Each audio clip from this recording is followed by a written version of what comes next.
What's good, y'all? It's Zylar. And I want to talk about expectations versus reality with regards to the state of early access in PoE 2. Now, in a lot of ways, this game has completely blown me away. Potential with this foundation is something I believe we haven't seen in a long time. As far as live service games are concerned, it's the best thing I've played since PoE 1, which was the best thing I had played since WoW. Being able to pause, skill gems not going to your gear, casting and attacking while moving, the fluidity of combat, the audio and the visuals, the campaign, you can go on and on. I thought this game would change my life. But then I hit maps and reached the end game. Which was the very first real jarring experience I had with where like the I would say the illusion started to crumble, or I started to become disillusioned. Now, if you've never played PoE 1, you would be unaware that this is usually the highlight of your character's journey in PoE. In fact, if you've reached maps in PoE 2, you might find it shocking to hear that many want to outright skip the campaign, because you would have experienced this amazing thing and then hit this brick wall and been like, what the, you want to start here? This is the first time I started running into like jank. This is the first time I started running into like bad gameplay feel. Like you hit this massive fall off, and it's so jarring. And as a longtime PoE vet, it actually hits you a bit worse because you have an expectation in your mind. You know what the game is like. When you get to maps from PoE 1, you know that, man, we're just getting started. This is it. It's time to pop off. Whereas in PoE 2, you hit maps and you're like, man, what if I did just go what if I did just go and level something else, man? Like, what if I did just go and play something else? Because you sit there, you reach maps, you have the rug pulled right from under you because you finish the campaign -1 ascendancy than you'd normally have at this point, and you're wondering, man, I can't wait to see what PoE 2's endgame has in store for me, and bam! Johnny Roger pulls out the Glock, and you realize that PoE 2's endgame is just PoE 1 ruthless, but with extra steps. Like, no, literally, extra steps. That wasn't a euphemism. Look at this map. We have to cover more distance, but with less movement skills. Why? Who decided that? What's that about? Who? Why? What? Where? When? Jokes aside, you hit maps with a far greater disparity in difficulty than that which exists between the end of campaign and the beginning of endgame in PoE 1. And unlike that game, the maps are 2 times the size, and you have 100x less the speed, and you're starting off in game -1 ascendancy. It has a fraction of the league mechanics available to provide you with any sort of resource to help your character along, and even smaller fraction of the mechanics that are available that feel rewarding to engage with. Speaking of rewards, you'll probably find less exalts in T1 through T10 maps as you progress through your atlas the first time than you did throughout the entire campaign. But you know what the worst part about all of this is? Is that everything I just said, most of it anyway, is not true for some. Now, before you leave, I promise, this is not another MF rant video. I already did 2 of those. But I did want to cover the current dichotomy between those not playing the literal most meta builds, those not stacking MF on their gear, and those who are. I truly don't think anything better encapsulates this dichotomy than the statement, ruthless for thee, but not for me. Because there's always a disparity between those who are on the higher end, those who know life, those who play the game for a living, and those who do have lives and, you know, they touch grass and they don't play the game for 8+ hours a day. However, the current disparity is not how it is in PoE 1 by a wide margin. Where by the end of the first weekend, you could have roughly, let's say, I don't know, 4 or 5 divines, maybe, and then you turn on Fubgun's stream, and he's got a headhunter. You look at Empyrean's group, they've got a mirror. And you're like, yeah, but I just play kind of, I don't know, it was the weekend, I had 4 or 5 hours to play, I, yeah, maybe more than that. Maybe more than you usually have. So you have like 4 or 5, maybe 10 divines by Monday. Whereas that is not the disparity that exists between those who are doing Deadeye, doing Spark Arcweaver, doing attribute stacking, however much rarity you can fit on that. Those people are essentially in the exact same position, if not making more than you could in PoE 1 at the moment in the end game. Whereas you and anyone else who's not doing MF and playing turbo meta builds that can speed clear while stacking rarity on their character, you are playing Ruthless in PoE 1. Now, you might not know what Ruthless is if you've never played PoE 1. It's essentially a game mode where they tested out whether or not it'd be okay to do everything in PoE 2. Which the weird part about that is very, very few people played that mode, and they sent it. It worked more or less in PoE 2 since the game was slower and it's a newer experience. You don't have set expectations. However, it's very disappointing to accept it, right? To be like, I'm going to engage with the Ruthless.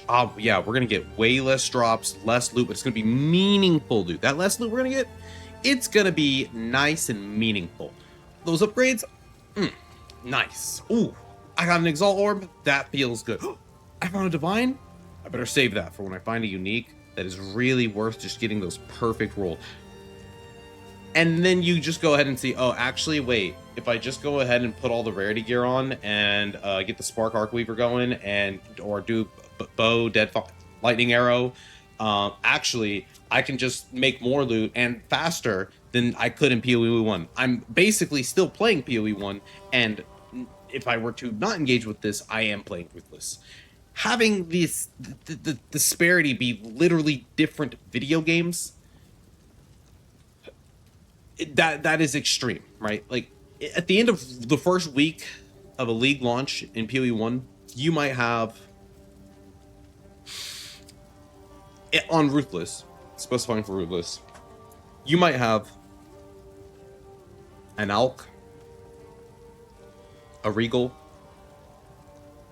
feeling spicy. Maybe you dropped an Exalt, big Exalt and Ruthless. That's probably your only one. That's about it. That's what you could expect in Ruthless and PoE 1 league launch. Whereas, Fubgun would still have a headhunter. That's where it exists. It would be like if you logged into PoE 1, if we all, to really get an idea of how this disparity is, if you think, oh, well, they always have so much currency. Oh, well, it's always like that. I'm not no-lifing the game. To really hone in on the wide gap between those doing the most meta shit and those not in PoE 2. If you play PoE 1, you can visualize it perfectly. Just go look at what anybody would have in a Ruthless league launch by Monday. That is what you have if you're not doing any of this. And then go look at what Fubgun has in Trade League on Monday. That's the actual disparity. Not your normal, oh, and they have 10 Divines. Meanwhile, he had like 100 to get a Headhunter early. No. Not a 10x, not a 15x. It's like 1,000 to 10,000x difference. So where does that leave us? What does that mean? What do we hope happens then? Well, getting back to the expectation versus reality thing, it's no secret the higher expectations and that difference between what reality was determines whether you're overly satisfied. Your glowing remarks, you're like, wow, I thought it was going to be like this, but it was actually like this. And, if you expected it to be like here, and it's like way down here, which is pretty prone to happen if you overhype yourself and, you've been hyped for something for 5 years, it gets delayed a few times. And then 2 weeks out before the game launches, they talk about this reveal trailer where it's basically the second coming of Christ, and it's going to be the perfect ARPG. It's even better than PoE 1, which by all intents and purposes for a lot of people's peak game. Their words, not mine. Hey, not mine. I didn't hype myself up with that. I didn't go, my expectations initially for early access, I was trying to be measured. I knew I was overhyped. I knew I was very prone to be like, oh fuck, here we go again. But I was trying to be reasonable. Like, it's early access. let's not get ahead of ourselves. Like, you know, expect issues, expect things to be, I don't know, expect the jank. And I really tried to set that limiter. But at this point, there are some things that it's early access doesn't excuse. Okay?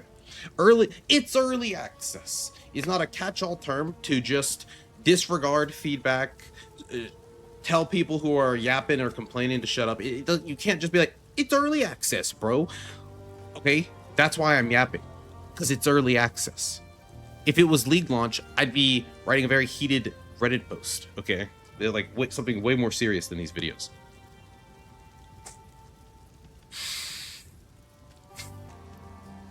I have a few questions in mind.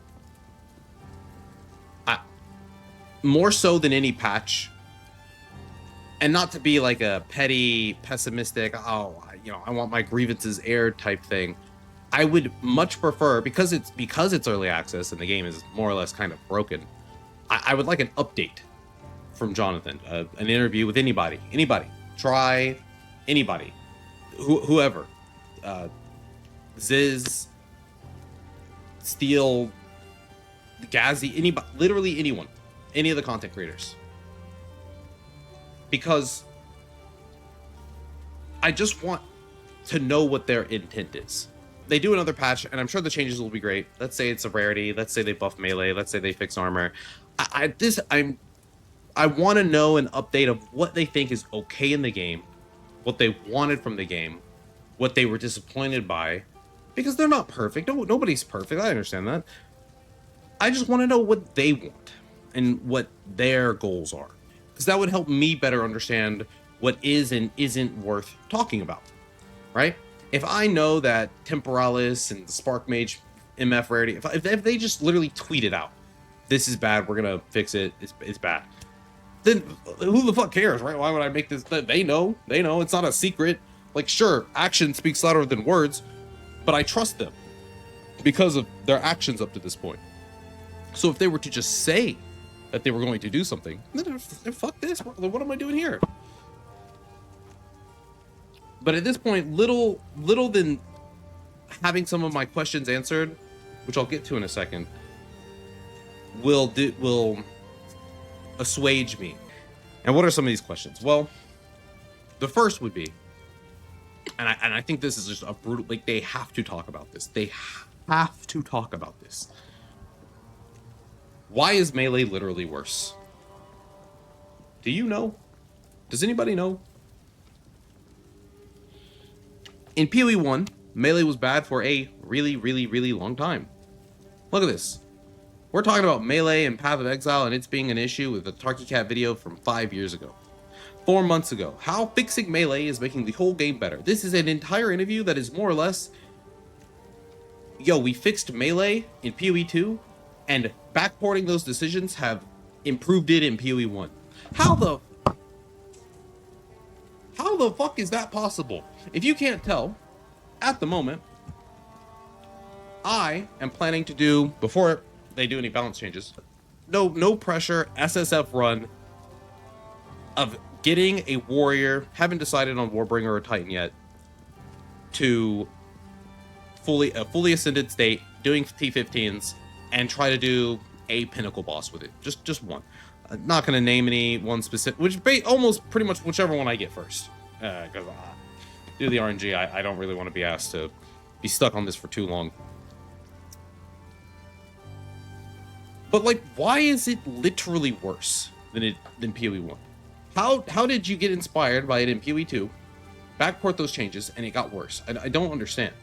Like, look at this sentiment from 8 months ago. I remember this interview. I loved this interview. I loved all of these interviews. When he's up on the screen yapping, I have full confidence and belief in what he's saying and what he is saying. And that goes a lot farther because of the actions that they will often take in the game than just like some patch notes in like a weird way. I know that sounds weird, but I want to understand what happened. I need an answer. I need a, because it failed. Like, melee is bad. Okay, like, they went out before tons of interviews saying how good Melee was, or even so far into say it's probably might be stronger than ranged in a lot of cases. stronger than ranged in a lot of cases. Whoa. Okay. Wow, really? So I would really just, I mean, there's not much more to say than that. Like, what happened here? So just straight up, what happened? That's it. Just an answer. No malicious anything. I just want to know. Like, just let's be honest here. Let's air it out. Let's talk about it. What happened? Secondly, I know I said we're not going to rant about MF. It's not. This is not an MF rant. It is not. Okay, we have done this. Okay, we have done this. But I've heard some people push back a little on the MF. So I wanted to cover it briefly because this is one of the things I'd like them to talk about. Not just in a weird way, I would rather them take 2 more weeks to address and actually patch MF out of the game, but they answer within 2 days what happened with MF, why it's in the game, why they tried it again, was it a mistake? Like, just then it's patched tomorrow and then they never talk about it. I need the communication, the open back and forth channel. Multiple PoE 1 leagues had intense back and forth surrounding the MF equivalent item quantity, increased item quantity. And when it was removed, this is the sentiment that was pretty much universal, shared by most. Thank God, it's gone. Well, look at the comments. I'm so happy that I won't feel bad about min-maxing quant into my build. I visibly shout and raise his fist on the air when they revealed this. I actually can't believe they pulled the trigger. Like, we could read a ton more, but you get the idea.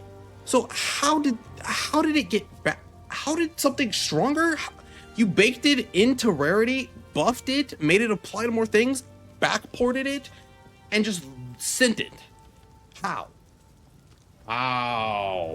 How did this happen? How did this happen? How did it happen? Okay. All right. Not a rant. We're done. That's it. We're moving on. Okay. I promised. After death effects. And I have a special one right here. Sure. How is post-mortem explosions the most damning thing in the game? Why am I more afraid of monsters after I have killed them? I don't get that. That seems weird to me. The only thing I can think of is it's just that GGG really loves this clip. They really love this clip where Crip dies to an after death effect from 11 years ago. This was big for them. Oh, what the fuck? They love it. And I'd be lying if I said I didn't know of this. I didn't think this was funny. Even when I thought this game was sus. I mean, just look at PoE 1. I mean, like, hey, if you haven't seen it, this is crazy. This is crazy. So it's a little too much. Okay, like it's a little bit too much. All right, like we kind of get it at this point. You can make good after death effects. The exploding red guys, I'll get in the trenches and defend them. I think they're fine. But man, it's not PoE 1 anymore. You don't have to be so insecure with the design of your monsters and the threat in your maps. They don't have to only present, not even only, they present danger before they die. They're way more dangerous than the things you often encounter in PoE 1, and they're on the screen for a much longer amount of time, assuming you're not playing one of the 3 builds that have essentially already beat the game. So why is it that I still have to deal with like what feels like more bullshit? It feels like more after death effects. How? Why am I dealing with that? Again, I just want some clarity, some openness, and feedback on these things. Whether or not they're getting addressed anytime soon, I just want them to talk about it. I want another interview where we've got our hands on the game. Let's see how things shook out and what they're happy with, not happy with, why some things weren't as they said they would be, what they were surprised by, just anything. And while there's a billion others, I think the last at the forefront for me would be bossing. Now, some people are beginning to discover some dark tech with regards to the spawning of citadels, which, if true, is really cool. It's really clever. But thankfully, there's some way to actually manifest them onto your atlas or target them. Regardless, though, they still take an absurd amount of time. Even if all of this tech is true, 1 citadel per hour is, I think, the assumption, the claim being made by people who are starting to say they figured it out. But even with that, that is maybe as fast, probably still a little bit slower than your access to bossing if you were hard pushing it in PoE 1. Yet you have 1 attempt to practice the boss out of 6. This is unacceptable. I'm sorry, it's just unacceptable. It doesn't make any sense. Maybe they should reduce the amount of portals as you increase the difficulty of the encounter. Maybe they should reduce the loot if you die once and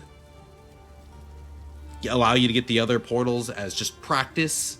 Just practice. I just want to attempt the boss. There's simply no, I don't even care about the loot. I'll straight up be honest. It could just drop no loot. The Arbiter, when I die to a boss, especially something I didn't want to look up beforehand because I just wanted to experience it blind. When I die to a boss, and I die to something that I couldn't have known without seeing it once, or something that felt cheap, the last thing I want to be told is, yeah, maybe you can try it again in another 5 to 6 hours, doing a specific strat only, hard farming and targeting the boss for one more attempt. I don't want to spend let's say it takes you, let's be generous, let's say this strat to find the citadels is actually accurate, and you can do it in about 2.5 3 hours. I just want to fight and kill the boss.